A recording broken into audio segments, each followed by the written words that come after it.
بسم الله الرحمن الرحيم. لا حول ولا قوة إلا بالله العلي العظيم. أعوذ بالله من الشيطان اللعين الرجيم. بسم الله الرحمن الرحيم. الحمد لله رب العالمين، والصلاة والسلام على أشرف الأنبياء والمرسلين المخاطب بطه وياسين سيدنا ونبينا وطبيب قلوبنا وانيس نفوسنا مولانا مقتدانا هادينا أبي القاسم محمد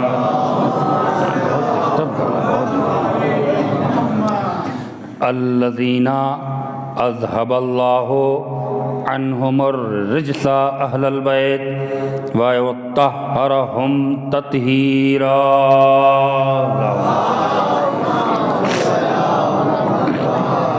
وعلى أهل بيته الطيبين الطاهرين المعصومين المظلومين المنتخبين المنتجبين، ولعنة الدائمة على أعدائهم أجمعين من يومنا هذا إلى يوم الدين، آمين يا رب العالمين. أما بعد، فقد قال سبحانه تبارك وتعالى في محكم كتابه المبين، وهو أصدق الصادقين وقوله الحق. بسم الله الرحمن الرحيم. قل لا أسألكم عليه أجرا إلا المودة في القربى. صلوات اللہ. قریب کو بہت دور. آغاز بیان سے قبل ایک بار سورہ الحم اور 3 بار سورہ توحید کی تلاوت فرما کے مرحوم جناب سید علی حیدر حسنی صاحب ابن جناب سید ولی حیدر حسنی کی روح کو ایصال فرمائیں. یہ بہت دور پڑ رہا.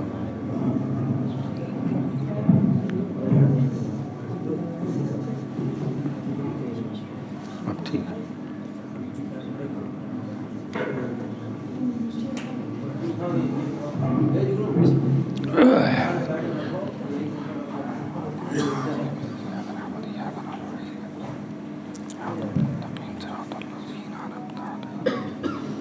غير المغضوب عليهم ولا الضالين.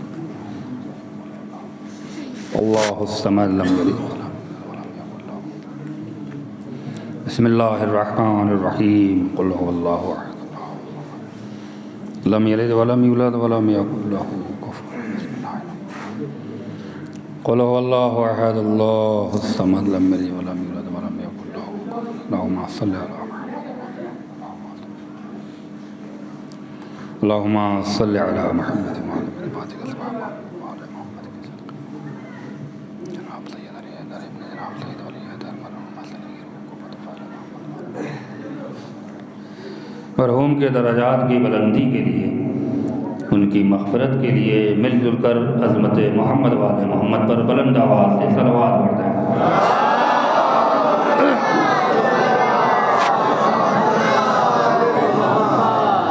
حاضرین مجلس کی صحت و سلامتی کے لیے، ان کے رزق، ان کے علم، ان کے شعور اور ان کی توفیقات میں اضافے کے لیے، تمام دشمنان قرآن، دشمنان اسلام، دشمنان اہل بیت کو تباہ و برباد ہونے کے لیے، ہمارے علماء کرام، مراجع کرام کی سلامتی کے لیے، کرونا جیسی وبا و بلا سے تمام اہل بیت کے چاہنے والوں کی حفاظت کے لیے ایک بار پھر مل جل کر عظمت محمد والے محمد پر بلند آواز سے صلوات کرتے ہیں.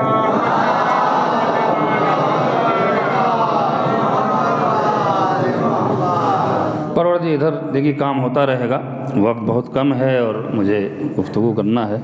ایک صلوات پڑھ دیں محمد والے محمد پر. اب صحیح بات ٹھیک ہے. اوپر کریے بس تو بس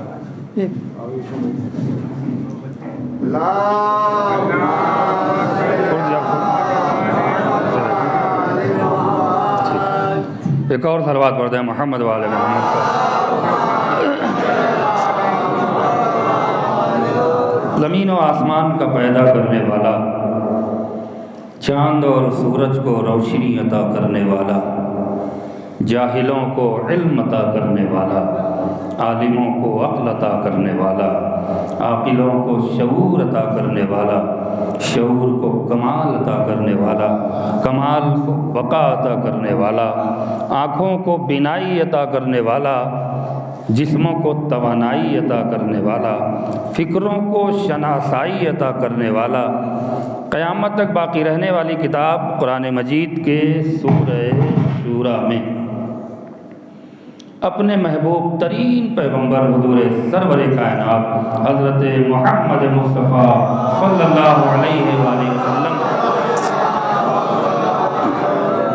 کے وسیلے سے اپنے محبوب بندوں تک ایک اہم ترین پیغام اور ایک امپورٹنٹ میسج پہنچا رہا ہے۔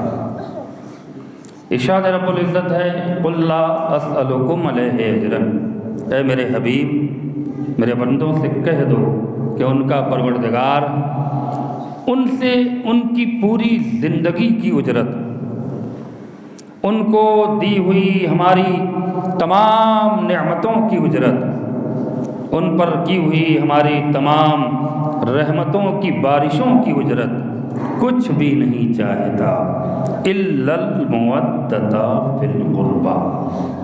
اگر کوئی بشر اپنے اللہ کی بارگاہ میں نذران عقیدت کے طور پہ، اجر رسالت کے طور پہ کچھ پیش کرنے کی تمنا اور آرزو رکھتا ہے، اپنی خودداری کی بنا پر، تقاضائے بشریت کی بنا پر، اپنے اعلیٰ ظرف کی بنا پر، اپنے شرافت نفس کی بنا پر، اپنی طہارت لہو کی بنا پر، تو اے میرے حبیب میرے بندوں سے صاف صاف کہہ دو ہمیں ان کی دولت نہیں چاہیے، ہمیں ان کی حکومت نہیں چاہیے، ہمیں ان کا مکان اور محل نہیں چاہیے، ہمیں ان کا جاہ و حشم نہیں چاہیے، ہمیں ان کی آل اور اولاد نہیں چاہیے، ہمیں ان کا تذک و احتشام نہیں چاہیے الا المودۃ فی القربى۔ اگر بندوں کی جانب سے پروردگار کو کچھ چاہیے تو صرف اور صرف محبت آل محمد چاہیے۔ ایک صلوات پڑھ دیں محمد والے محمد پر۔ ایک مرد مومن کے ایصال ثواب کی مجلس ہے اور موسم بھی کافی سرد ہو رہا ہے، لہذا کسی استدلالی اور بہت وسیع گفتگو اور طویل گفتگو کرنے کا موقع اور محل نہیں ہے۔ ایک دو باتیں آپ کی خدمت میں چھوٹی چھوٹی عرض کروں گا اور مجلس کو تمام کروں گا کہ پروردگار عالم نے ہر اس انسان کو اس آیت میں جھنجھوڑا ہے جو انسان اپنا ایگو لے کے چلتا ہے، اور خاص طور سے وہ لوگ جو اپنی انانیت پہ اپنی زندگی کو تباہ و برباد کر دیتے ہیں، ان کے لیے خاص طور سے اس آیت میں پیغام ہے کہ دیکھو انانیت کہیں کہیں فائدہ بھی دیتی ہے اور کہیں کہیں نقصان بھی پہنچاتی ہے، لیکن اگر ایگو کی بیماری یا ایگو کا مادہ ہے تو بندوں سے تو چل جائے گا مگر پروردگار عالم سے نہیں چلے گا، اس لیے کہ وہ پروردگار عالم ہے کہ جس کے لیے ہم ایک اس کی دی ہوئی نعمت کے سامنے بھی اگر ہم اپنی پوری زندگی اس کے بدل کے لیے وقف کر دیں تب بھی نہ اس نعمت کا حق ادا ہو سکتا ہے نہ اس نعمت کی قیمت ادا ہو سکتی ہے۔ ایک صلوات پڑھ دیں محمد والے محمد۔ لہذا اس نے کہا ہم نے تمہیں بے شمار نعمتیں دی، اور وہ نعمتیں دی ہیں، آپ غور فرمائیے گا، کہ جو انسان جتنی بھی ترقی کر جائے لیکن وہ نعمت حاصل نہیں کر سکتا۔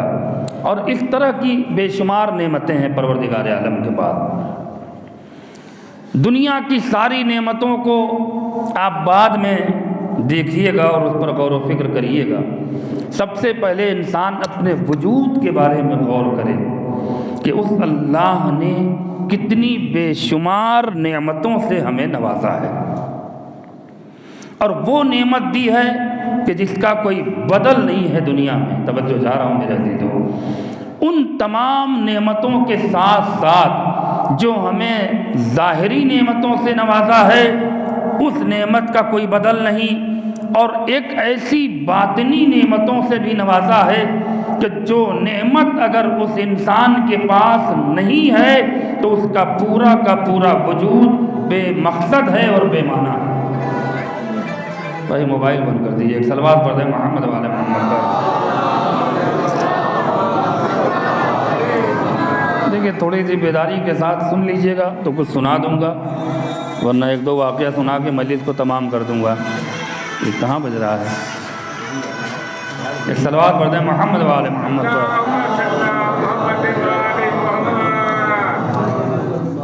دیکھیے مجلس والی صلوات پڑھیے، شرکت والی جو ہے وہ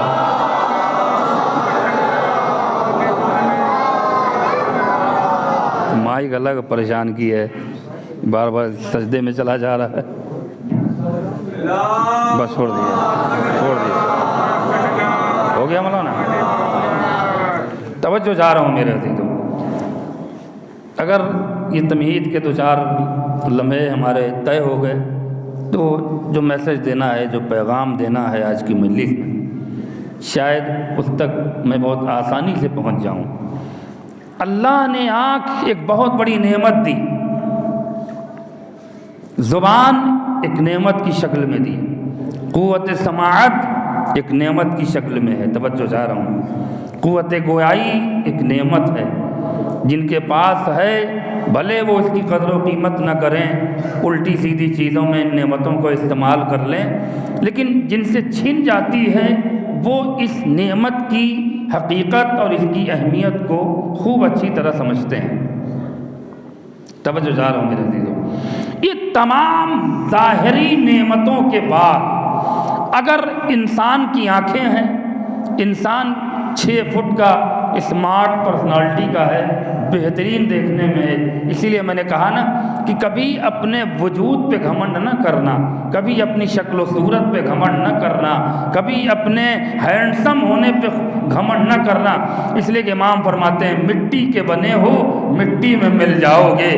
گھمنڈ کرو تو اپنے کردار پہ گھمنڈ کرو، گھمنڈ کرو تو اپنے ایمان پہ گھمنڈ کرو، گھمنڈ کرو تو اپنے علم پہ گھمنڈ کرو، جو تمہیں دنیا میں بھی زندہ رکھے گا اور آخرت میں بھی زندہ رکھے گا۔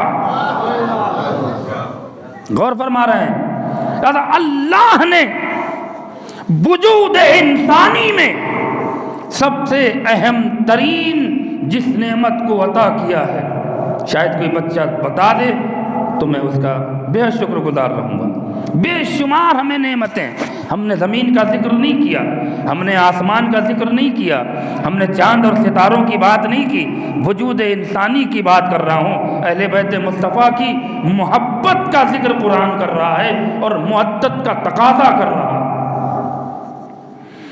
اللہ نے انسان کو سب سے عظیم جس نعمت سے نوازا ہے اس نعمت کا نام عقل ہے۔ توجہ چاہ رہا ہوں میرے عزیزو، اس نعمت کا نام عقل ہے۔ اسی لیے رسول خدا نے فرمایا یا علی، تمہارے ان لوگوں کو فضائل سمجھ میں نہیں آتے جن کے پاس عقل نہ ہو۔ اب سمجھ میں آیا، اہل بیت کو سمجھنے کے لیے، علی کی معرفت کے لیے، اہل بیت مصطفیٰ کی معرفت کے لیے ہمیں جذبات سے کام نہیں لینا ہے، عقل سے کام لینا ہے۔ ایک صلوات پڑھ دے محمد و آل محمد پر۔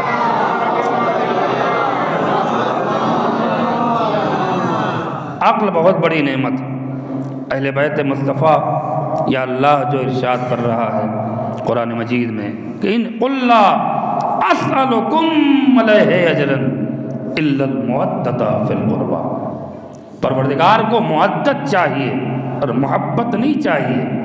بے شمار محبتوں کا ذکر کیا گیا ہے، لیکن جب اہل بیت مصطفیٰ کی بات آ رہی ہے تو پروردگار ہم سے محبت مانگ رہا ہے۔ توجہ چاہ رہا ہوں، اللہ نے محبت کیوں نہیں مانگی؟ علماء بیان فرماتے ہیں، علماء ذکر کرتے ہیں کہ محبت میں معرفت کی شرط نہیں ہے۔ توجہ چاہ رہا ہوں، ایک صلوات پڑھتے ہیں محمد وعلیہ ایک اور صلوات پڑھتے ہیں محمد وعلیہ محمد پر۔ توجہ چاہ رہا ہوں، محبت میں معرفت کی شرط نہیں ہے، کسی سے بھی محبت ہو جائے، اس لیے کہ محبت کا سارا رشتہ انسان کے جذبات سے ہوتا ہے۔ توجہ چاہ رہا ہوں میرے عزیزو، انسان اپنے جذبات کی رو میں محبت کے لیے بہہ جاتا ہے۔ اللہ نے اہل بیت سے محبت کرنے کا حکم نہیں دیا ہے، مودت کرنے کا حکم دیا ہے۔ محبت میں معرفت کی شرط نہیں ہے، لیکن مودت بغیر معرفت کے حاصل نہیں ہوگی۔ نہیں، اہل علم تشریف فرما ہے، مجھے جملہ کہہ کر گفتگو آگے بڑھانے دیجئے۔ محبت جذبات کے ذریعے ہوتی ہے، محبت عقل کے ذریعے حاصل ہوتی ہے۔ جتنا آپ اپنی عقل کو وسیع کرتے جائیے گا، اہل بیت کے قریب ہوتے جائیے گا، معرفت حاصل کرتے جائیے گا۔ ایک صلوات پڑھتے ہیں محمد وآل محمد پر۔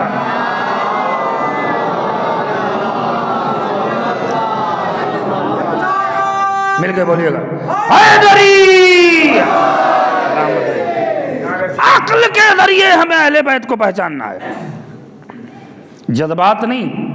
ایموشنل ہونا یہ بہت بڑی خوشی کی بات نہیں ہے کہ ہم بہت بڑے جذباتی ہیں، جی مولائی ہیں ہم، تو کردار چاہے جیسے ہوں۔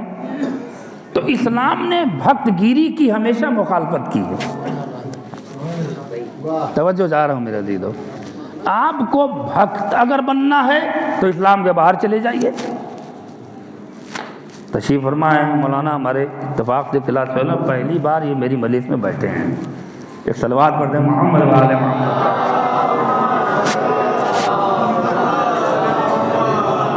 ماشاءاللہ سے سنجیدہ مجمع ہے، فتح پور تو کئی بار میں نے مجلس پڑھی ہے ماشاءاللہ سے۔ آپ کی بستی میں برادر عزیز کا حکم تھا، بہرحال حاضر ہوا ہوں، لیکن دو چار باتیں جو اس عنوان سے آپ کی خدمت میں عرض کرنا چاہ رہا ہوں، وہ اپنی ذہنیت کو کھولیے گا میری باتوں کو سننے کے بعد۔ کبھی بچوں کو بتا رہا ہوں، غور کرو دیگر مذاہب میں اور مذہب اسلام میں جو بنیادی فرق ہے وہ کیا ہے۔ بے شمار مذہب بن رہے ہیں، بے شمار عقیدے بن رہے ہیں، بے شمار گروہ تیار کیا جا رہا ہے، یہ سب دکان چلانے کا طریقہ ہے۔ صرف اس لیے مقصد یہ نہیں ہے کہ ہم کامیاب ہوں، مقصد صرف یہ ہے کہ اسلام کے وزن کو، اس کے وقار کو کم کیا جائے، اور یہ سب ناکام کوششیں ہیں۔ آپ نے دیکھا کہ نہیں دیکھا، کبھی ایک نیا مرتد تیار ہو گیا۔ میں کیا عرض کرنا چاہ رہا ہوں، جس کو دنیا ہی اپنی جہنم بنانا ہو، آخرت تو خیر وہ گئی اس کے ہاتھ سے۔ تو یہ ساری چیزیں ہمیں ایک عبرت بھی دیتی ہیں اور نصیحت بھی دیتی ہیں کہ چلا تھا قرآن کی آیتوں کو بدلنے، خود بدل گیا۔ نہیں، آپ متوجہ نہیں ہو رہے ہیں۔ ایک صلوات پڑھتے ہیں محمد وآل محمد پر۔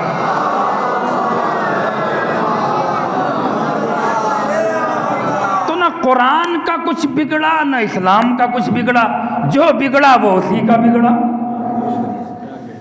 بالکل آج کی لیٹسٹ مثال دے رہا ہوں۔ تو ایسے ہی مرتد ہر زمانے میں آپ کو ملیں گے۔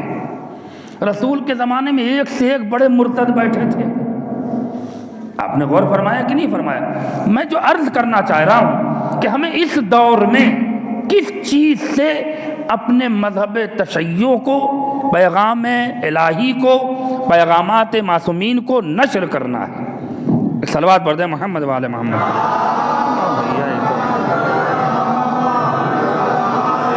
پھر دور کر دیا تم، یہ گر رہا ہے، ویسے رکھو، بس چھوڑ۔ تھوڑا سا زندہ دلی کے ساتھ صلوات پڑھ دیں محمد و آل محمد پر.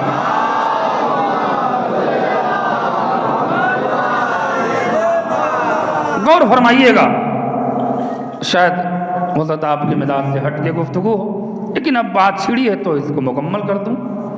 سارے مذاہب میں، مذہب اسلام میں جہاں بے شمار فرق ہے، ایک بنیادی فرق کیا ہے؟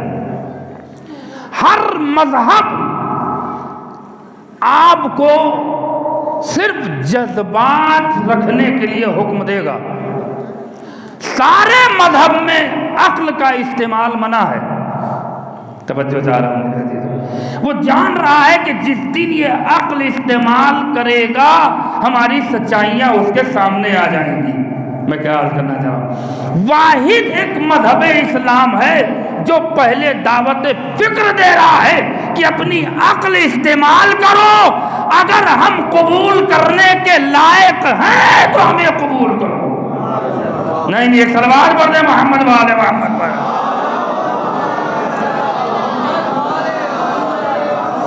اسی لیے اس نے قرآن مجید میں جتنی بار بھی آواز دی ہے یا اولی الالباب کہہ کے پکارا ہے.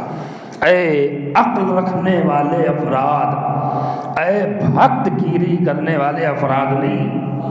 میں کیا عرض کرنا چاہ رہا ہوں، دوسرے مذاہب میں جو ان کا ٹارگٹ ہوتا ہے کہ آپ چاہے کپڑوں کے ذریعے چاہے اپنے وجود کے ذریعے جتنے بھکت بنیں گے اتنی ہی آپ کا قد بڑا ہوگا.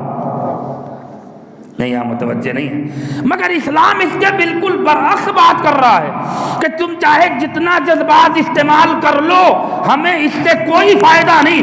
ہم تو یہ دیکھیں گے کہ تم نے عقل کتنا استعمال کیا ہے. یہ صلوات پڑھ دے محمد و آل محمد پر. تم نے عقل کتنا استعمال کیا. اس لیے ہمارے اور آپ کے پہلے امام علی ابن ابی طالب السلام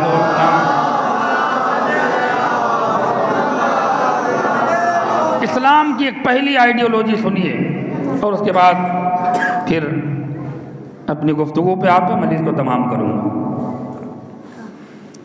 جذبات ہونا، بہت زیادہ ایموشنل ہونا، بھکت گیری کی منزل سے قریب ہونا، کوئی بھی ہو، چاہے وہ شخصیت پرستی ہو، چاہے دولت پرستی ہو، چاہے مذہب پرستی ہو، اگر معرفت کے بغیر ہے تو سوائے نقصان کے کوئی ہے. آپ نے غور نہیں فرمایا، امام نے کیا فرمایا کہ جب غصے میں رہو تو کوئی فیصلہ مت کرو، اور کسی سے خوش ہو جاؤ تو کوئی وعدہ نہ کرو. نہیں، اہل علم ہے، یہ جملہ میرا ضائع ہو رہا ہے. امام فرماتے ہیں اگر غصے میں رہو تو یہ مت کہنا کہ تم ہمارے لیے مر گئے، اس لیے کہ اس وقت کا جو فیصلہ تم کر رہے ہو کہ آج سے ہمارا تمہارا کوئی لینا دینا نہیں، اور جھگڑا اور لڑائی اور یہ باتیں، تم ہمارے لیے مر گئے، تم ہمارے لیے ختم ہو گئے، آج سے ہمارے ہاں تمہارے آنا جانا نہیں. یہ جو فیصلے غصے میں کیے جاتے ہیں، امام منع کر رہے ہیں کہ جب کبھی غصے میں آؤ تو کوئی فیصلہ نہ کرو، اور جب کسی سے خوش ہو جاؤ تو کوئی وعدہ نہ کرو، اس لیے کہ دونوں میں شرمندگی اٹھاؤ گے. اس لیے کہ یہاں جذبات کا استعمال کیا گیا ہے، عقل کا استعمال نہیں کیا گیا ہے. اس صلوات پڑھ دے محمد و آل محمد پر.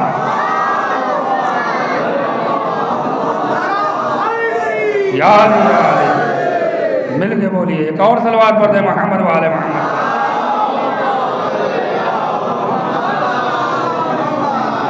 عقل اگر آپ نے اپنی محفوظ کر لی تو یقیناً آپ ہر جگہ کامیاب ہیں.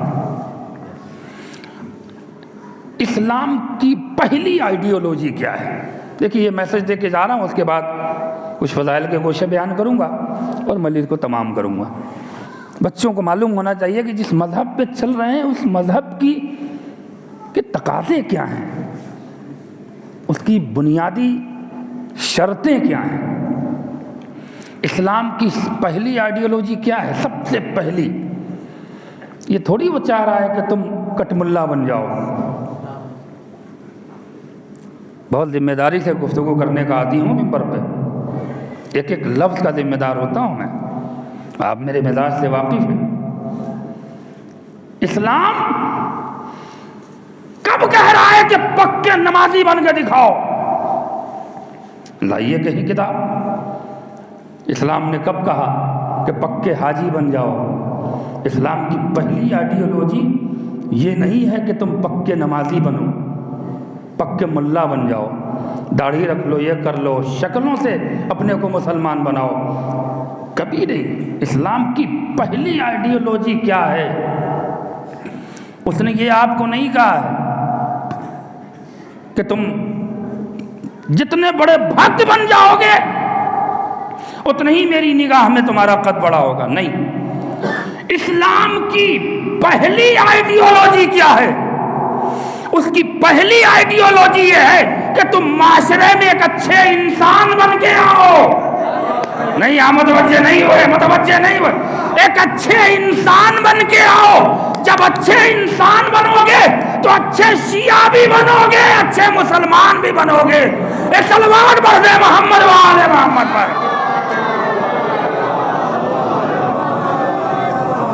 اس لیے کہ نماز پڑھ کے بھی لوگ حرکتیں کرتے ہیں، نماز پڑھ کے اسلام کو سمجھا ہی نہیں۔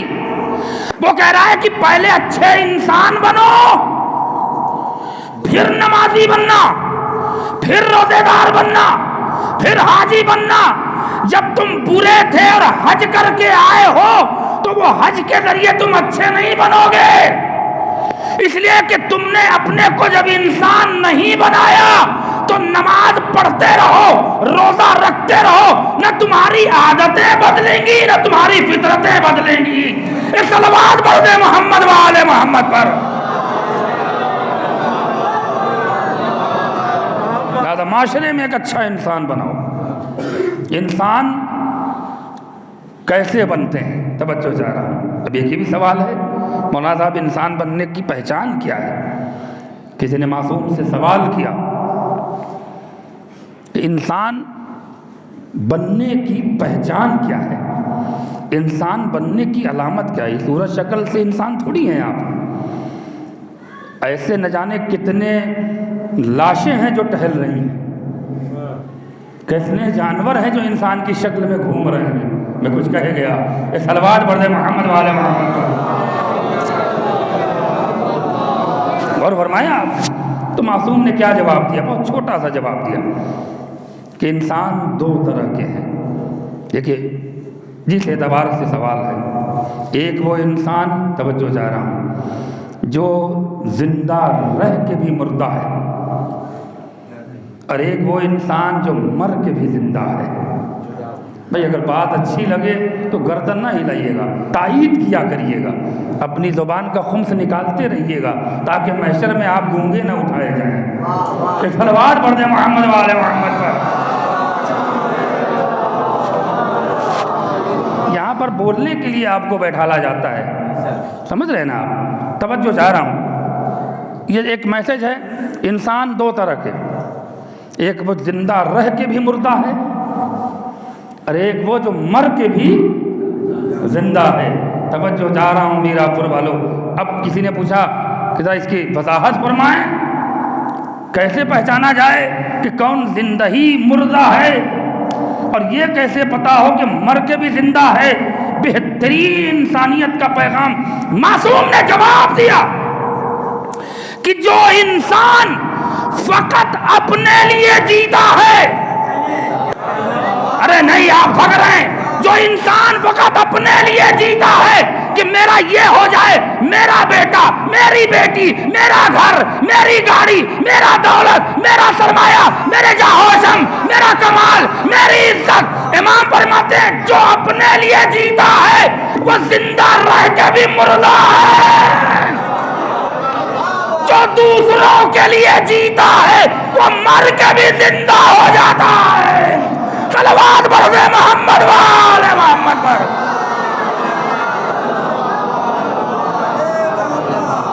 ایک اور صلوات پڑھ دے محمد والے محمد پر۔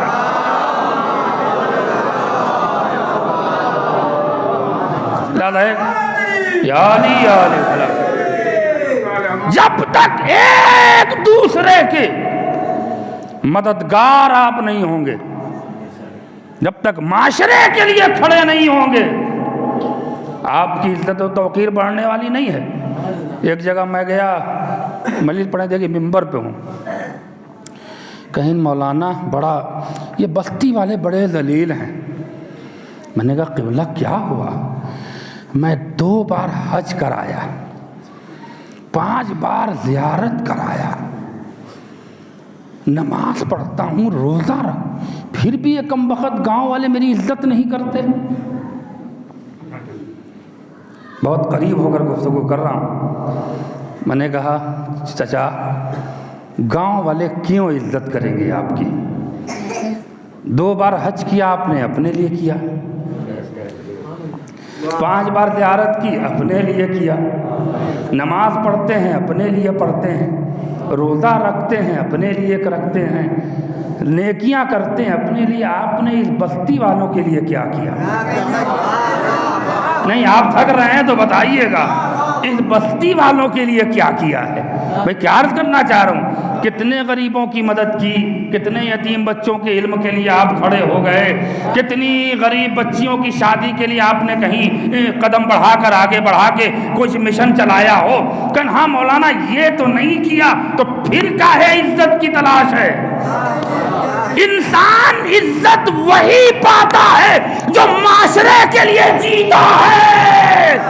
جو صرف اپنے لیے جیتا ہے وہ بھول جائے کہ نہ اس کی بستی میں کوئی عزت ہوگی نہ معاشرے میں کوئی عزت ہوگی۔ ایک صلوات پڑھ دے محمد و آل محمد پر۔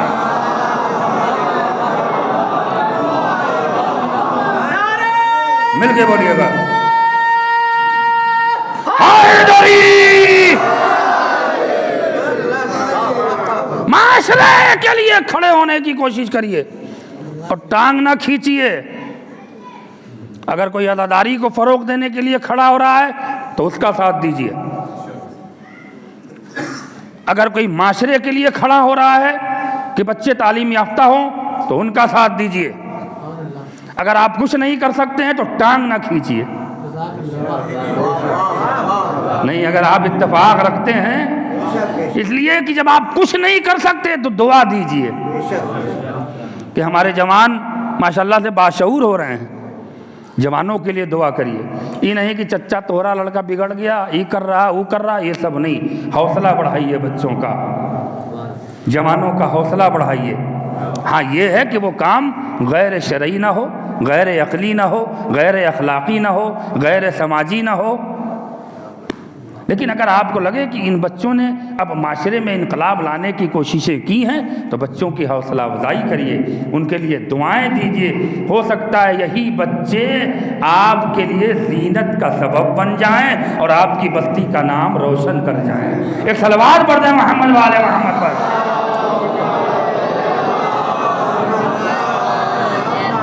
بس ارباب اعظم، یہی اصل محبت اہل بیت کا تقاضا ہے،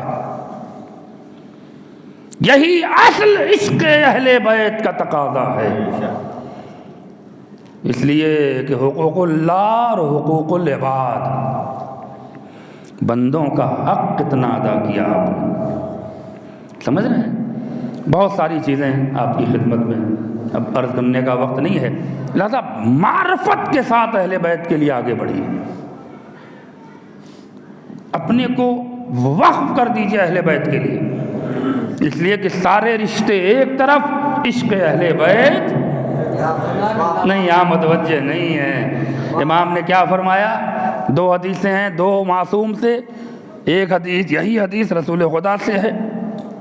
ابن حجر مکی نے صواعق محرقہ میں اس حدیث کو لکھا ہے، اصول کافی میں 6 امام جعفر صادق علیہ السلام سے یہ حدیث آئی ہے۔ عشق بھی، توجہ چاہ رہا ہوں، عبادتیں بھی عشق اہل بیت کی محتاج ہیں، ورنہ عبادتوں کی کوئی قدر و قیمت نہیں۔ شیطان سے بڑا کوئی عبادت گزار ہو تو بتاؤ، لیکن ایک آدم کی پیشانی میں چھپی ہوئی علی کی ولایت کا انکار کیا، عشق اہل بیت کا انکار کیا، نور اہل بیت کا انکار کیا، تو کل بھی مردود تھا، آج بھی مردود ہے، اور قیامت تک مغضوب بارگاہ رہے گا۔ کیوں؟ اس کے پاس علم تھا، عقل نہیں تھی، معرفت نہیں تھی کہ اللہ کس چیز کا ہم سے سجدہ کروانا چاہ رہا ہے۔ غور فرمائیے گا، امام فرماتے ہیں کہ اگر کوئی شخص پوری زندگی نماز پڑھے، پوری زندگی روزہ رکھے، پوری زندگی پیدل کرنے حج جائے، کوہ احد کے پہاڑ اتنا سونا راہ خدا میں خرچ کر دے، صفا اور مروہ کے درمیان سعی کرتا ہوا شہید ہو جائے، لیکن اگر اس کے دل میں عشق اہل بیت نہیں، علی کی ولایت نہیں، تو اس کی نمازیں بیکار، روزہ بیکار، حج بیکار، زیارت بیکار۔ میں کیا عرض کرنا چاہ رہا ہوں، صرف نماز انسان کو نہیں بچا سکتی۔ نماز کب قابل قبول ہوگی؟ جب عشق اہل بیت کے ساتھ ادا کی جائے گی، عشق علی کے ساتھ ادا کی جائے گی، ورنہ کربلا میں بھی نمازی تھے۔ میں کیا عرض کرنا چاہ رہا ہوں، دونوں طرف نمازی تھے، قتل ہونے والے بھی نمازی، قتل کرنے والے بھی نمازی۔ فیصلہ دنیا کر رہی ہے کہ جو قتل کرنے والے تھے نہ انہیں نماز عزت دار بنا سکی، نہ ان کی روزے عزت دار بنا سکے، نہ تلاوت کام آئی، نہ تفسیر کام آئی، نہ حدیث کام آئی، اس لیے کہ جو ادھر قتل ہونے والے تھے وہ اسلام کے ذمہ دار تھے، اسلام کے بانی تھے، رسول کا نواسہ تھا، اسلام کے ذمہ دار تھے۔ دنیا والوں نے وہی بتایا کہ اگر عشق اہل بیت دل میں نہیں ہے تو پوری عبادتیں تمہارے منہ پہ مار دی جائیں گی۔ ایک صلوات پڑھ دیں محمد والے محمد پر۔ ایک واقعہ، معرفت بہت بڑی چیز ہے۔ کچھ بھی جیسے معجزات ہوتے ہیں تو بہت سے لوگ اس پہ بڑے کراس باتیں کرتے ہیں، ڈرا کریے، آپ کے منہ سے نکلے ہوئے ایک ایک جملے لکھ لیے جاتے ہیں، لکھ لیے جاتے ہیں۔ واقعہ آپ نے علماء سے سنا ہوگا کہ ایک شخص جو اپنے دوست کے ساتھ جا رہا تھا، اسے بارش پہ اس نے اعتراض کر دیا کہ اللہ کتنی بارش کرے گا تو، اس کا کئی سال تک وہ قبر میں کوڑے کھاتا رہا۔ آپ سوچئے، کبھی بھی کسی کے بارے میں بولنے سے، اور خاص طور سے اہل بیت اطہار کے مسئلے میں اگر معجزات ہیں، ان کے کرامات ہیں، تو پہلے دیکھیے، سمجھیے، پھر بولیے۔ توجہ چاہ رہا ہوں، ورنہ سوائے نقصان کے کچھ نہیں ہے۔ اور اہل بیت کے فضائل میں چوں چرا نہ کریے۔ جنگ صفین میں مولا علی کے پاس ایک شخص آیا اپنے کٹے ہوئے ہاتھ لے کر، اے علی آپ کی نصرت کرتے ہوئے میری کلائی سے ہاتھ کٹ گیا ہے۔ مولا نے کہا کہ کیا کریں؟ کہا مولا جوڑ دیجئے۔ کہا کلائی جوڑ۔ مولا نے رومال رکھا، کچھ پڑھا، رومال ہٹایا، جڑ گیا۔ اب دیکھیے مولا سے کراس کوشچن کر رہا ہے، یا علی آپ کیا کھاتے ہیں؟ جو کھاتے ہیں تو میں بھی کھاتا ہوں۔ یا علی آپ کون سا پانی پیتے ہیں؟ فلاں کنویں کا پانی پیتے ہیں، میں بھی وہی پانی پیتا ہوں۔ توجہ چاہ رہا ہوں، مسلسل سوالات کر رہا ہے، مولا جواب دے رہے ہیں، اسی بیچ میں پھر ہاتھ اپنے آپ کٹا ہو گر گیا۔ توجہ، اب ظاہر سی بات ہے مولا آگے بڑھ گئے، وہ پھر لے کر اپنے کٹے ہوئے ہاتھ کو امام حسن کی خدمت میں آیا، اے فرزند رسول آپ کی نصرت کرتے ہوئے ہاتھ کٹ گیا ہے، آپ جوڑ دیجئے۔ کہا ٹھیک ہے۔ مولا نے کہا اپنے ہاتھ جوڑ۔ پھر جیسے ہی مولا علی نے جیسے کیا تھا ویسے ہی امام حسن نے کیا، رومال رکھا، دعا پڑھی اور ہٹایا، جیسے ہی ہٹایا وہ ہاتھ لے کے بھاگا۔ امام حسن نے کہا ادھر آ، ادھر آ، ادھر آ، بھاگ کہاں رہا ہے؟ کہا کیوں؟ کہا وہ سوالات مجھ سے نہیں کرے گا جو میرے بابا سے کر رہا تھا۔ اس نے کہا فرزند رسول اب کٹ کے گرے گا تو کوئی جوڑنے والا نہیں ہے۔ صلوات پڑھ دے محمد وآل محمد پر۔ ایک اور صلوات پڑھ دیں محمد والے محمد پر۔ ایک واقعہ معرفت پر چھوٹا تھا اور مجلس تمام۔ اس سے پہلے ایک اور تاریخ کا جملہ ذہن میں آ گیا کہ مولا علی کے پاس دیکھیے چاہنے والے ہر جگہ ملیں گے، اصل کون چاہنے والا ہے یہ مولا پہچانتے ہیں، ہم آپ نہیں پہچان سکتے۔ جسے مولا اپنا دوست کہہ دیں وہی سچا شیعہ ہے۔ ہم اور آپ صرف دعویٰ کر سکتے ہیں، سند تو انہی کے در سے ملے گی نا، سند وہی دیں گے، مولوی آپ کو سند نہیں دے گا، اور مولوی کا کام بھی نہیں ہے سند دینے کا۔ مولوی کا کام آپ کو سرٹیفکیٹ دینے کا نہیں ہے کہ آپ جنتی ہیں کہ جہنمی ہیں کہ مومن ہیں کہ منافق ہیں۔ ہاں جب ایسی کھلم کھلا حرکت کریے گا تب تو دنیا سند دے دے گی، ہم مولویوں کی کیا بساط ہے۔ غور فرمایا آپ نے؟ مولا علی کے پاس ایک شخص آیا کہ مولا اس تلوار کی بڑی تعریف ہے۔ کہاں تعریف ہے؟ مولا ہم نے سنا ہے کہ یہ پہاڑ بھی کاٹ دیتی ہے۔ کہاں کاٹ دیتی ہے؟ مولا یہ لوہے کی تبق کو بھی کاٹ سکتی ہے۔ یہاں کاٹ سکتی ہے۔ یہ چاہے بڑے سے بڑے درخت ہوں، یہ ایک ہی بار میں درختوں کے ٹکڑے کر دیتی ہے۔ مولا نے کہا کر دیتی ہے۔ کہا مولا اگر تلوار دیں تو ذرا ہم بھی ایک بار کوشش کر کے آئیں۔ کیا میرے مولا نے جواب دیا ہے کہ لے جاؤ۔ اس نے تلوار اٹھائی، آیا، اس پتھر پہ مارا، اس درخت پہ مارا، یہاں مارا، کچھ نہیں ہوا۔ پلٹ کے گیا، اے علی یہ تو کون سی تلوار آپ نے دی ہے؟ اس تلوار سے تو میں نے پتھر پہ مارا تو پتھر نہیں ہلا، درخت پہ مارا تو درخت پہ کچھ نہیں ہوا۔ امام نے مسکرا کے کہا بے وقوف، میں نے تجھے تلوار دیا ہے، اپنا ہاتھ نہیں دیا ہے۔ صلوات پڑھ دے محمد والے محمد پر۔ معرفت دیکھیے، اگر اسے معرفت ہوتی تو کبھی مولا سے سوال نہ کرتا۔ آخری بات، علامہ حاکم نے شاپوری اس واقعے کو اپنی کتاب المسند میں روایت کرتے ہیں۔ دیگر علماء اہل سنت نے بھی اس روایت کو نقل کیا ہے۔ رسول خدا کے دیکھیے معرفت دیکھیے گا، اور یہیں سے مجلس آخری مرحلے سے قریب ہو جائے گی۔ پورے مجمع کی توجہ چاہتا ہوں، پہچانیے کہ کیسے کیسے اہل بیت مصطفیٰ کے پہچاننے اور ان سے سچی محبت کرنے والے افراد تھے۔ اہل سنت کی کتابوں میں واقعہ ہے، کسی شیعہ کا حوالہ اس واقعے کا ہمیں نہیں ملا، اور جن جن کتابوں میں یہ واقعات ہیں وہ الگ الگ انداز میں ہیں، لیکن بہرحال سب کا ایک نتیجہ نکالتے ہوئے اس واقعے کو آپ کی خدمت میں عرض کر کے مجلس کو تمام کروں گا۔ توجہ کا طالب، رسول خدا کے ایک بزرگ صحابی تھے جن کا نام ربیعہ ابن کعب تھا۔ رے بے یہ عین چھوٹی ہے، ربیعہ ابن کعب عین بے کعب۔ غور فرمائیے گا، بے انتہا آپ رسول کی خدمت کرتے تھے۔ اب خدمت سے مراد یہ نہیں لیجئے گا کہ جیسے ہمارے گاؤں میں لوگ رئیس لوگ نوکر رکھ لیتے ہیں۔ اہل بیت اطہار کے ہاں اس طرح کی کوئی خادم نہیں رہا۔ جو کنیز بھی آئی تو وہ قرآن میں گفتگو کر کے نکلی ہے۔ تھک رہے ہیں تو بتائیے مسائل پڑھ دوں۔ کنیز بھی گھر میں آئی ہے تو قرآن کی آیتوں میں گفتگو کر کے نکلی ہے۔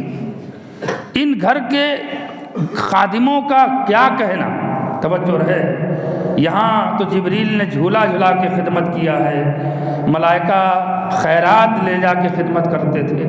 تو اس گھر میں یہ نہ سوچئے گا، خدمت سے مراد خود علماء نے لکھا ہے کہ رسول کا کبھی مصلی راستہ کر دیں، کبھی مشک میں پانی لا دیں، کبھی کبھی نالین اٹھا لیتے تھے، جبکہ رسول خدا خود منع کرتے تھے۔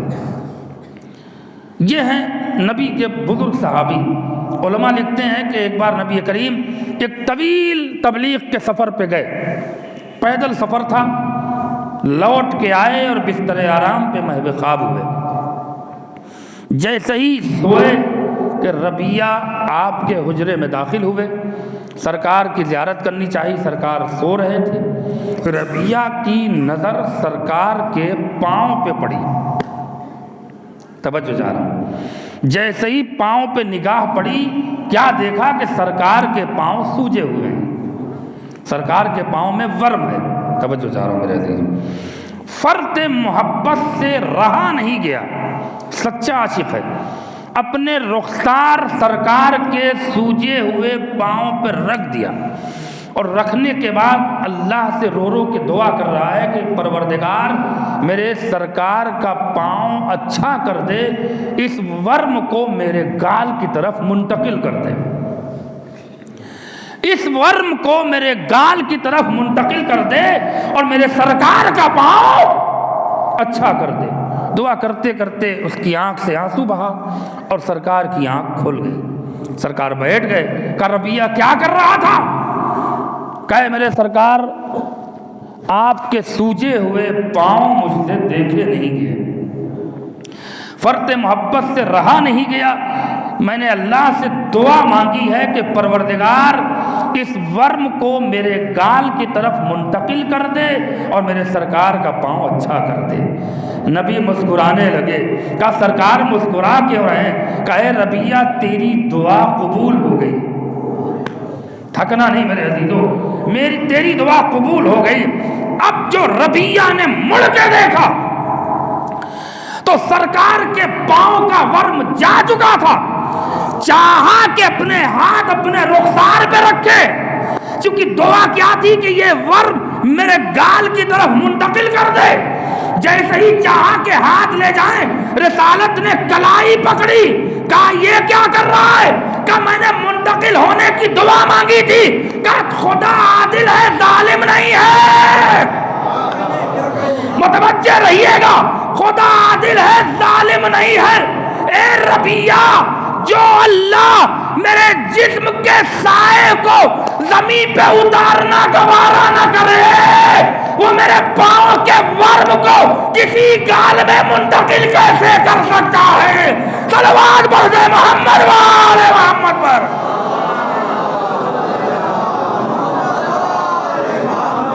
ایک اور صلوات پڑھ دے محمد والے محمد پر.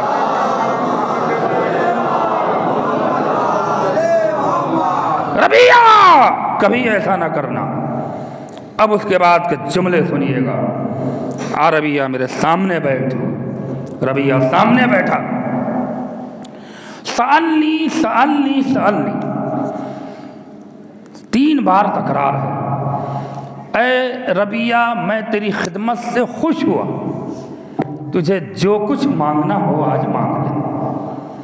توجہ رہے, رسالت کی سخاوت عروج پہ ہے, کمال پہ ہے, لیکن مانگنے والے کا کمال دیکھیے گا.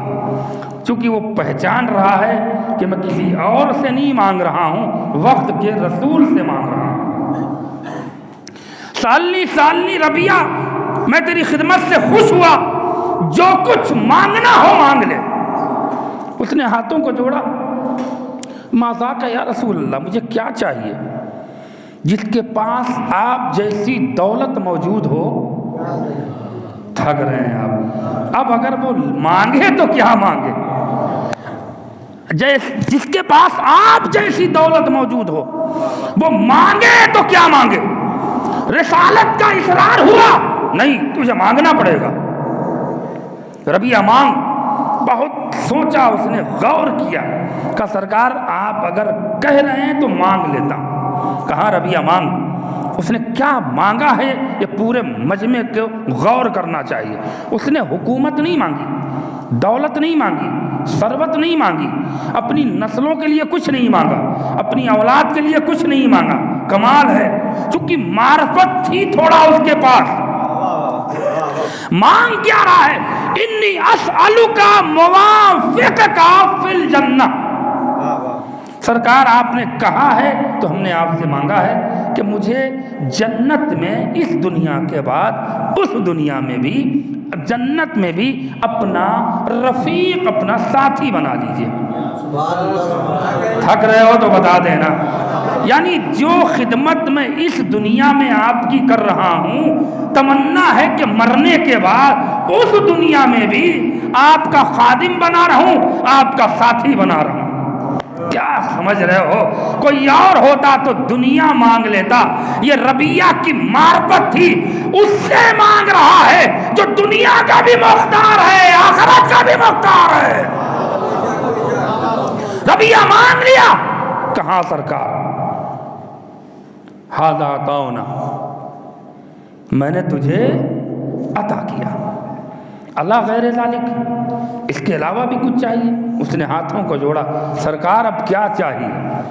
آپ مل گئے، دنیا مل گئی، آخرت مل گئی، اب اس بندے غلام کو کیا چاہیے؟ میں نے واقعے کو مختصر کیا، اب نتیجہ سنیے گا۔ ربیہ اور کچھ مانگ لے، اور کچھ مانگ لے، کہ سرکار میری خاموشی اس بات کی علامت ہے کہ جو میرے دل میں ہے وہ آپ سمجھ رہے ہیں۔ نبی نے کہا میں سب جانتا ہوں، لیکن میں تیری زبان سے اس لیے کہلوانا چاہتا ہوں کہ تاریخ اسے رقم کرے۔ توجہ رہے، اس نے مانگا اور پھر اسے رسول خدا نے عطا کیا۔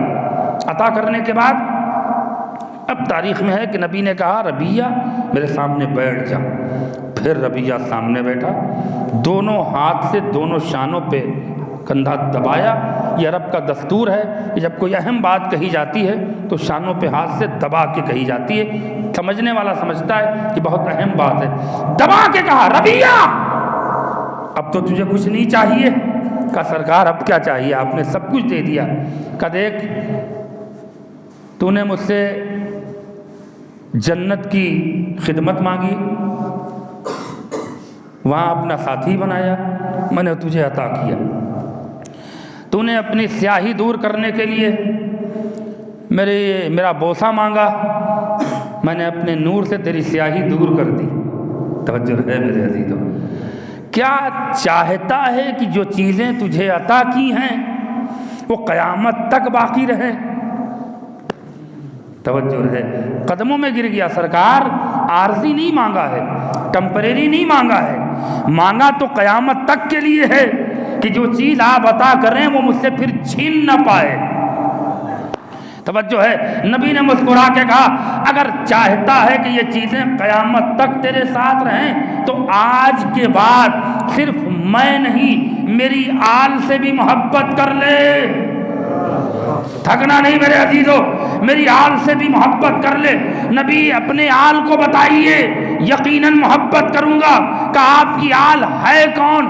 کہ ہم فاطمہ وعلی والحسن والحسین واولادہم اجمعین۔ میری آل سے مراد میری بیٹی فاطمہ ہے، اس کا شوہر علی ہے، اس کے بیٹے حسن اور حسین ہیں، اور وہ ساری اولادیں ہیں جو ہمارے نور سے خلق ہونے والی ہیں۔ توجہ ہے میرے عزیزو، اس نے نبی کے آگے ہاتھ جوڑا، اے میرے اللہ گواہ رہنا کہ میں رسول پر ایمان لایا، رسول کی بیٹی پر ایمان لایا، رسول کے علی پر ایمان لایا، رسول کے نواسوں پر ایمان لایا۔ کھڑے ہو کر گلے لگایا، اے ربیہ اب تک تو میں فقط تیرا ضامن تھا، اب تیرے 12 ضمانت اور بڑھ گئے۔ سلامت رہیے میرے دوستو، واقعہ ختم ہوا، مجھے جملہ کہنے دو۔ نعمتیں ملتی ہیں محمد کے صدقے میں مگر باقی رہتی ہیں آل محمد کے صدقے میں۔ صلوات پڑھ دے محمد و آل محمد پر۔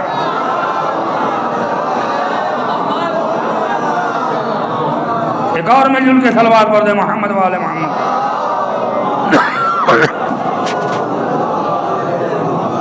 جو کچھ ہے وہ اہل بیت کا صدقہ ہے۔ اب نہ کہنا کہ کائنات تو محمد کے صدقے میں پیدا ہوئی ہے، شیعہ لوگ اہل بیت کو اٹیچ کرتے ہیں، اور وہ حدیث قدسی یقیناً ہم اس کے قائل ہیں۔ یہ محمد کے صدقے میں پوری کائنات ہے، اللہ اس بات کا اعلان کر رہا ہے، اے محمد اگر تمہیں نہ پیدا کرنا ہوتا تو میں زمین و آسمان کو پیدا نہ کرتا۔ ہم اس سے کبھی انکار نہیں کرتے، یہ زمین نبی کے صدقے میں، یہ آسمان محمد کے صدقے میں، یہ سورج انہی کے صدقے میں۔ تو جب انہی کے صدقے میں تھی تو ان کے جانے کے بعد یہ چیزیں گئیں کیوں نہیں؟ جب انہی کے صدقے میں تھیں تو جب تک وہ زندہ تھے یہ چیزیں تھیں، سمجھ میں آتا ہے۔ ان کے جانے کے بعد زمین ختم کیوں نہیں ہوئی، آسمان ختم کیوں نہیں ہوا، چاند غروب کیوں نہیں ہوا، سورج ختم کیوں نہیں ہوا، ہوائیں کیوں نہیں بند ہوئیں، سمندر کیوں نہیں ختم ہوئے، دریا کیوں نہیں ختم ہوا، یہ ساری چیزیں آج بھی ہیں۔ یہ سب کچھ تو محمد کے صدقے میں پیدا ہوئی نا۔ میں کیا عرض کرنا چاہ رہا ہوں، اب تو اپنی عقلوں کو کھولو، اپنے عقل کے دریچوں کو کھولو، تب سمجھ میں آئے گا کائنات ملی ہے پہلے محمد کے صدقے میں اور آج تک باقی ہے آخری محمد کے صدقے میں۔ صلوات پڑھیں محمد و آل محمد پر۔ بس ارباب اعلی، محبت اہل بیت سب سے بڑی نعمت ہے۔ اگر وفادار بنیے تو اہل بیت کے وفادار بنیے۔ ایک پیغام آخری جو میری طرف سے ہے، اگر اس کو اپنے ساتھ رکھیے گا تو یقیناً اہل بیت آپ کو دعا دیں گے۔ اللہ قرآن مجید میں اہل بیت سے مودت کا حکم دے رہا ہے، لہذا پہلے اہل بیت کے وفادار بنیے۔ جو اہل بیت کا وفادار نہیں بنے گا، یہ منبر سے چیلنج دے رہا ہوں، اگر اس چیلنج کو کاٹ سکتے ہو تو کاٹ لینا۔ جو اہل بیت کا وفادار نہیں بنے گا وہ کبھی اپنے ماں باپ کا وفادار نہیں ہوگا، وہ کبھی اپنے بھائی کا وفادار نہیں ہوگا، وہ کبھی اپنے رشتہ داروں کا وفادار نہیں ہوگا، وہ کبھی اپنے پڑوسیوں کا وفادار نہیں ہوگا۔ وفاداری اہل بیت کے در سے ملتی ہے، وفاداری اہل بیت کے صدقے میں ملتی ہے، لہذا پہلے اہل بیت کے وفادار بنو۔ اگر کوئی مولوی اہل بیت کے خلاف بیان دے رہا ہے تو اہل بیت کے ساتھ کھڑے ہوئیے۔ یہ مت دیکھیے کہ ہمارے علاقے کا مولوی ہے، ہمارا رشتہ دار مولوی ہے، ہمارا جاننے والا مولوی ہے، ایسا نہ کریے گا۔ یہ مولوی تو آپ کو دنیا ہی میں چھوڑ کے چلا جائے گا، لیکن جس کی محبت کا حکم اللہ دے رہا ہے، جس کی مودت کا حکم اللہ دے رہا ہے، وہ دنیا میں بھی آپ کے کام آئیں گے اور آخرت میں بھی آپ کے کام آئیں گے۔ پہلی وفاداری ہمیں اہل بیت کی دینی ہے، ہماری زندگی اہل بیت کے لیے۔ اگر یہ سوچ کے چلیے گا تو کہیں پہ بھی اہل بیت سے اپنے کو الگ نہیں رکھیے گا۔ یہ زندگی بھی ہماری انہی کے لیے ہے اور یہ موت بھی انہی کے لیے۔ ہم جیتے ہیں تو اہل بیت کے لیے اور مرتے بھی ہیں تو اہل بیت کے لیے۔ غور فرمایا آپ نے، من مات علی حب آل محمد مات شہیدہ۔ قسم خدا کی کسی مذہب میں یہ سرٹیفکیٹ نہیں دی ہے، شہادت کی سرٹیفکیٹ کسی مذہب میں موت پہ نہیں ملی ہے، اگر ملی ہے تو مذہب اہل بیت میں ملی ہے، جہاں نبی فرما رہے ہیں کہ جو اہل بیت کی محبت میں مرتا ہے وہ شہید مرتا ہے۔ لہذا ہمیں پہلے اہل بیت کی محبت، اور محبت یہ وفاداری کا جذبہ کب پیدا ہوگا؟ جب آپ ان کی معرفت سے قریب ہو جائیں گے۔ کربلا محبت کا نام نہیں ہے، کربلا مودت کا نام ہے۔ اگر محبت کے ساتھ وہاں لوگ آئے ہوتے تو حسین کو تنہا چھوڑ کے چلے گئے ہوتے، مودت کے ساتھ آئے تھے تو تلواریں اپنی گردنوں پہ رکھ لی۔ فرزند رسول اب اگر چراغ گل ہوئے تو ہم اپنی گردنوں کو کاٹ ڈالیں گے۔ یہ جملہ، یہ جذبہ سلام ہو حسین کے صحابیوں کو، اس بات کی طرف متوجہ کر رہے تھے کہ ہم معرفت کے ساتھ کربلا پہنچے ہیں، ہم جذبات کے ساتھ کربلا نہیں آئے ہیں، ہم حسین کو پہچان کر کربلا آئے ہیں، ہم آل رسول کو پہچان کر کربلا آئے ہیں۔ ایک شب میں اگر معرفت کی توفیق مل جاتی ہے تو ہر بن جاتا ہے۔ بس ارباب اعلی، ایک باپ دنیا سے گیا ہے، بیٹوں نے مجلس کی۔ یقیناً باپ ایک بہت بڑی طاقت کا نام ہے، باپ ایک بہت بڑے ڈھارس کا نام ہے۔ دنیا کے جتنے بھی رشتے ہیں ان تمام رشتوں میں ایک رشتہ سب سے حساس والا رشتہ ہے کہ جہاں انسان اپنے جذبات کو قابو میں نہیں رکھ پاتا، بہت حساس بھرا رشتہ ہے، وہ رشتہ ہے ماں کا۔ کہ ماں ایک بہت لفظ ماں ہی اگر زبان پہ آ جائے تو ایک کیفیت پیدا ہوتی ہے، ایک جنون پیدا ہوتا ہے ماں کے لیے، کہ اگر کوئی ماں کے خلاف بول دیتا ہے تو اولاد اس کو برداشت نہیں کر پاتی، کیونکہ سب سے حساس رشتہ جو ہے وہ ماں کا ہوتا ہے۔ لیکن اس کے بعد اگر دوسری منزل دی گئی ہے اس رشتے کو تو وہ رشتہ باپ کا ہے۔ اللہ اکبر! یاد رکھنا، بیٹیاں رحمت ہوتی ہیں، بیٹے باپ کے لیے نعمت ہوتے ہیں، لیکن یہ جملہ اگر کہوں تو غلط نہ ہوگا کہ جب تک باپ زندہ رہتا ہے بیٹوں کے لیے رحمت کا سایہ بنا رہتا ہے، بیٹوں کے لیے رحمت کا سایہ بنا رہتا ہے۔ جیسے ہی باپ دنیا سے چلا گیا وہ سر سے رحمت کا سایہ اٹھ گیا۔ اس کی دلیل سنیے، رحمت کا سایہ میں نے کیوں کہا؟ اس کی دلیل یہ ہے کہ اولاد پر سب سے زیادہ اگر کوئی رحم کھاتا ہے تو وہ باپ کھاتا ہے۔ اللہ اکبر! بس ارباب اعضا، ایک مومن دنیا سے گیا ہے، بچے اپنے والد کو یاد کر کے رو رہے ہیں، بھائی بھائی کے غم میں ڈوبا ہوا ہے، اعزاء اقارب یہاں پر آئے ہوئے ہیں، مرحوم کا غم منایا جا رہا ہے، مرحوم کا سوگ منایا جا رہا ہے، رونے والے مرحوم کو یاد کر کے رو رہے ہیں۔ یقیناً بچوں کے سامنے باپ کا جنازہ اٹھا ہوگا، بڑی شان سے اٹھا ہوگا، بڑی دھوم سے اٹھا ہوگا، چاروں طرف سے رشتہ دار آئے ہوں گے، لیکن ان بچوں سے ذرا ایک بار پوچھنا چاہتا ہوں، اے بچوں بڑے خوش نصیب ہو کہ تمہارے باپ کا جنازہ بڑی شان سے اٹھا، لیکن ذرا سید سجاد کے دل سے پوچھو جن کے بابا کا لاشا 40 روز بے گور و کفن پڑا رہا، کوئی دفن کرنے والا نہ تھا، کوئی کفن پہنانے والا نہ تھا۔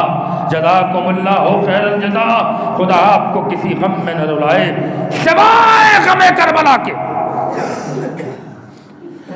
مصائب صرف سننے کا نام نہیں ہے۔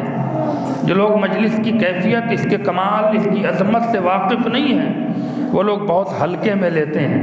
میں بار بار اپنی مجلسوں میں کہتا ہوں، فرش کے باہر ٹہل رہے ہو کوئی ذمہ داری نہیں تمہارے اوپر، گلی میں کھڑے ہو کوئی ذمہ داری نہیں ہے تمہارے اوپر، لیکن جیسے ہی تم فرش پہ بیٹھ گئے تمہاری ذمہ داریاں شروع ہو گئی۔ ہاں، مجلس کے آداب، مجلس کے تقاضے، مجلس کی نوعیت، مجلس کے کمال، ان ساری چیزوں سے واقفیت رکھنا ضروری ہے۔ اس لیے کہ اب تم فرش پہ بیٹھ گئے ہو نا، تو کیوں بیٹھے ہو؟ کیوں بیٹھے ہو؟ اس لیے کہ اس کو رونے آئے ہو جس کو کربلا میں کوئی رونے والا نہ تھا، اس کو رونے آئے ہو جس کو کربلا میں کوئی رونے والا نہ تھا، اس کا ماتم کرنے آئے ہو جس کا کربلا میں کوئی ماتم کرنے والا نہ تھا۔ تو ہاں، اگر اس گریے میں کمی رہ گئی تو یقیناً روز محشر بڑی شرمندگی ہوگی۔ اے میرے جوانوں، کردار دن بدن انسان کے گرتے جا رہے ہیں، انسان اپنے کردار سے گرتا جا رہا ہے۔ ہاں، خدا تمام گنہگاروں کی مغفرت کرے، لیکن ہمارے پاس اگر سب سے بڑی نعمت بچی ہے تو فرش حسین ہے، سب سے بڑی دولت ہے تو مجلس حسین ہے۔ آؤ بیٹھو، اپنے گناہوں کی معافی لے لو۔ ہاں، دعا بھی کیا کرو پروردگار سے، اے پروردگار ہمارے گناہوں کو معاف کر دے، ہمیں توفیق دے کہ ہم سیرت اہل بیت پہ چلنے کے لیے اپنے کو آمادہ اور تیار کر لیں۔ اگر 2 قطرے آنسو بہ گئے بی بی دعائیں دیں گی، اے میرے لال بے رونے والوں سلامت رہو۔ ہے رونے کی ذمہ داری سامعین کے اوپر ہوتی ہے۔ اب سکینہ پھوپھی کی گود میں ہے، علماء لکھتے ہیں کہ حسین آگے بڑھے، حسین آگے بڑھے، سکینہ نے پہلی آواز دی، بابا بابا، گھوڑے پہ بیٹھنے سے پہلے بابا ایک بار میرے اور قریب آ جاؤ۔ ارے کیا قیامت کا جملہ ہے، حسین مڑے، ارے کیا منظر لکھا ہے مقتل کی کتابوں نے۔ حسین مڑے، بیٹی اب کیوں بلایا میرے لال؟ بابا بابا آپ نے ابھی تک صرف میرے رخسار کا بوسہ لیا تھا بابا اب جو تم گئے ہو تو میرے کان کا بوسہ لے کر گئے ہو. اے بابا کان کا بوسہ کیوں لیا؟ اے بیٹی مت پوچھو. اللہ اکبر. آوازیں بلند کر کے رونا ارباب ادا. کیا قیامت کے منظر ہیں. ہاں خدا تمہاری بچیوں کو سلامت رکھے سکینہ کے صدقے میں. بابا اب تک تم نے میرے کان کا بوسہ نہیں لیا تھا. بابا اب جب جا رہے ہو تو میرے کان کا بوسہ. بیٹی اب یہ تمہیں بعد میں پتا چلے گا کہ میں نے تمہارے کان کا بوسہ کیوں لیا تھا. بیٹی بلایا کیوں ہے؟ یہی پوچھنے کے لیے بلایا. یہی پوچھنے کے لیے بلایا کہ نہیں بابا ہاں بابا بس ایک تمنا تھی کہ آپ نے اب تک میرے رخسار کا بوسہ لیا. اب میرے دل میں تمنا اٹھی کہ میں بھی تو آپ کا بوسہ لے لوں. اے بابا اپنے رخسار بڑھا دو. ارے مجبور باپ نے بیٹی کے آگے اپنے رخسار بڑھائے. سکینہ نے باپ کے رخسار کا بوسہ لیا. جا بابا خدا حافظ. یہ پہلی رخصتی ہے خیمے کے باہر. عرب علماء لکھتے ہیں کہ دوسری رخصتی حسین گھوڑے پہ سوار ہوئے. اللہ اکبر اللہ اکبر. سکینہ پھر دوڑی ہوئی آئی اور آنے کے بعد کہتی ہے بابا ابھی گھوڑا آگے نہ بڑھانا. بابا ابھی گھوڑا آگے نہ بڑھانا. بابا گھوڑے سے اترو. بابا گھوڑے سے اترو. حسین پھر گھوڑے سے اترے. مقتل کی روایتیں پڑھ رہا ہوں, بس ساری روایتیں نہیں پڑھ سکتا. کلیجہ چھونے والی آخر کے 2 جملے سنو. مجلس تمام ہو رہی. حسین اترے. اترنے کے بعد اب مقتل کی تاریخ ہے. کہا بیٹی اب کیا اتارا؟ کہ بابا میں نے چلتے وقت پھوپھی اماں کو دیکھا تھا کہ وہ آپ کے گلے کا بوسہ لے رہی تھی. اے بابا میں بھی گلے کا بوسہ لوں گی. اے بابا. حسین زمین کربلا پہ بیٹھے. کہا بیٹی جلدی سے بوسہ لے, مجھے مقتل میں جانا ہے. مجلس تمام ہو گئی. رونا تمہارا نصیب, رونا تمہارا مقدر. حسین اس وقت تک زمین کربلا پر بیٹھے رہے جب تک سکینہ خیمے میں نہیں گئی. اب حسین پھر سوار ہوئے. اب ذرا تاریخ کہتی ہے کہ اب حسین کا پشت جو ہے وہ خیمے کی طرف ہے اور حسین کا رخ مقتل کی طرف ہے. اب سکینہ سے رہا نہیں گیا. اب کیسے بابا کو روکوں؟ اب کس بہانے سے بابا کو روکوں؟ اب ہر مقتل کی کتاب میں ملتا ہے کہ اب کی سکینہ نے بابا کو نہیں روکا, سیدھے بابا کے گھوڑے کی پاؤں میں پائیں ڈال کے لپٹ گئی. اے بابا کے گھوڑے میرے بابا کو نہ لے جا. بس آخری فقرہ ہے, مجلس تمام ہو گئی. ایک وارث کی مجلس ہے, لہذا آخری جملہ سنو. حسین پھر اترے. سکینہ کو کلیجے سے لگایا. بیٹی کیوں آ رہی ہو؟ بابا کو شہید ہونا ہے, مقتل جانے دو. نہیں بابا آپ سے ہمت نہیں ہوئی. بابا میں کیسے رہوں گی بابا آپ کے بنا؟ بابا بچی کیسے بلک رہی ہے بابا کے سامنے. بس مجھے جملہ کہہ کے مجلس کو تمام کرنے دو. حسین پھر رخصت ہوئے, پھر سکینہ کو خیمے میں بھیجا.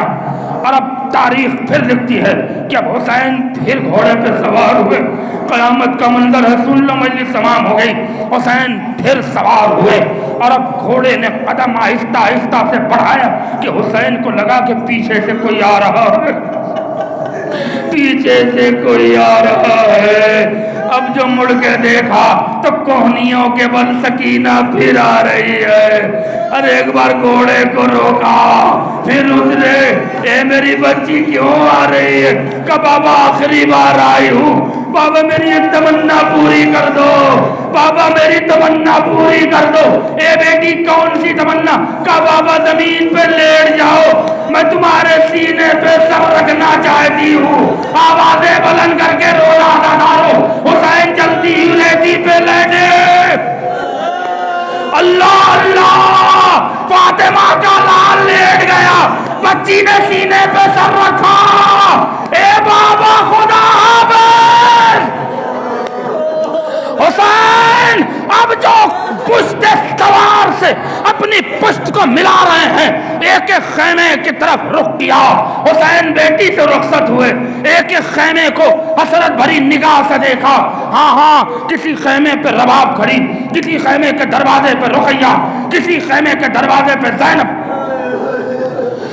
پشت سے گھوڑے کے سہارا لیا، وہ سہارا لے رہا جو بھی علی اکبر کی میت اٹھا چکا ہے۔ میں کیسے جملہ ادا کروں؟ عباس کے کٹے ہوئے شانے زخموں سے چور، اب حسین میں طاقت نہیں ہے کھڑے ہونے کی۔ گھوڑے کی پشت سے سہارا لیا، حسرت بھری نگاہ سے ایک خیمے کو دیکھا، مجلس تمام ہو گئی۔ میر انیس نے اس منظر کو اپنی فکر میں قید کرتے ہوئے یوں کہا کہ امام نے کیا کہا، یا رب یہ سادات کا گھر تیرے حوالے۔ اللہ اکبر، آوازیں بلند کرنا، مجلس تمام ہو گئی۔ یا رب یہ ہے سادات کا گھر تیرے حوالے، ارے بے کس کا ہے بیمار پہ سار تیرے حوالے، ارے رانڈے ہیں کئی خستہ جگار تیرے حوالے، سب ہیں میرے دریا کے گوہر تیرے حوالے۔ عالم ہے کہ غربت میں گرفتار بلا ہوں، میں تیری حمایت میں انہیں چھوڑ چلا ہوں۔ حسین گھوڑے پہ سوار ہوئے، مقتل میں آئے، ارے نیام میں تلوار رکھی، کسی نے نیزہ مارا، کسی نے پتھر مارا۔ حسین کربلا پہ آئے، شمر سوار ہوا، ادھر خنجر چلا، ادھر آواز اٹھی، الا قتل الحسین بکربلا، الا ذبح الحسین۔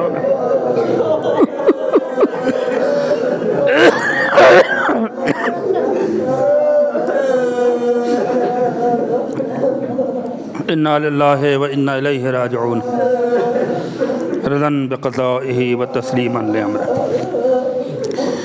الہی بحق الزہرا بیہا و بعلہا، میرے پروردگار ہماری اس عظیم عبادت کو قبول فرما، حاضرین مجلس کی نیک اور دلی مراد کو پوری فرما۔ ہم میں سے جو بیمار ہونے شفائے کلی عطا فرما، جو بے اولاد ان کو اولاد کی نعمت عطا فرما، جو پریشان حال ان کو پریشانیوں سے نجات عطا فرما۔ اے میرے اللہ مرحوم کے درجات میں بلندی عطا فرما، مجلس کا ثواب، پیشخانی کا ثواب، فضائل کا ثواب، مصائب کا ثواب، محمد و آل محمد کے صدقے میں مرحوم کی روح کو ایصال فرما، ان کے بچوں کو، عزیز و اقارب کو، بھائی کو صبر جمیل عطا فرما، دشمنان اہل بیت کو تباہ و برباد فرما، دشمنان مرجعیت کو ذلیل و رسوا فرما، حجت خدا فرزند زہرا امام زمانہ کے ظہور میں تعجیل فرما، ہمیں اس لائق بنا کہ ہم ان کے اوان و انصار میں شمار ہو سکیں۔ ربنا تقبل منا انک انت السمیع العلیم برحمتک یا ارحم الراحمین۔ ایک بار سورہ الحمد اور 3 بار سورہ توحید کی تلاوت فرما کے جناب علی حیدر حسنی صاحب ابن جناب سید ولی حیدر حسنی صاحب کی روح کو حساب فرما۔